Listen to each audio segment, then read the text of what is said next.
Alright, so this is my Egyptian art assignment, and my name is Connor McDonald, and I'm here to just give you some commentary and my thought process as I go through.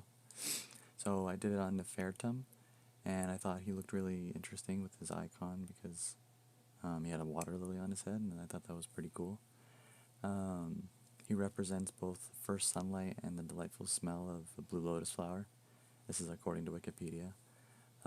He has two titles, He Who is Beautiful or Water Lily of the Sun, which I thought was pretty cool. So for my art assignment, obviously, I had to start with a sketch, and I was really happy with this sketch. I had a lot of confidence going into it.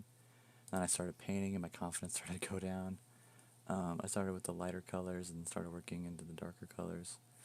Um, I kind of messed up here with the black paint. I'm gonna be honest. I made it too thick, as you can see here. It's kind of thin. And then here's the paint comparison between the Wikipedia one and mine, right? And then I started to cover it in ink. I got really nervous around here because I didn't have like a store-bought one. I just used my sister's that she had, and I didn't know if it was the right one or whatever. I was also very careful with not trying to double layer anything because I didn't know if doing 2 layers would mess it up in any way. And then after a day, I started to remove it, and I messed up here because I was just running it under hot water and the image wasn't being revealed. And then I looked at some sample videos and saw that people were using like a brush. So then I went back and started using a brush,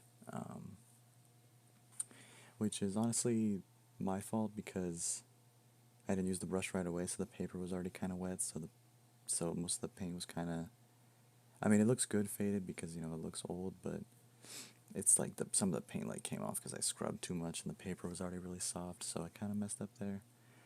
And here's the final product of it being dry and comparing to the Google image of Nefertum, and honestly, I'm kind of happy with it. I did mess up in a few places, like I used black for the cross, and this thing here, let me go back. I used black here, and on his cross, even though on this one it's just blue. Like standing far away, it kind of looked black on the Wikipedia page, so I thought it was black, but it was honestly my mistake, and using black with the India ink was not a very good idea because it didn't even show up here. Another mistake I had was I made this part of his tunic white, and it kind of messed up there. But honestly, I'm kind of happy with it, how it turned out, and that's pretty much my art assignment.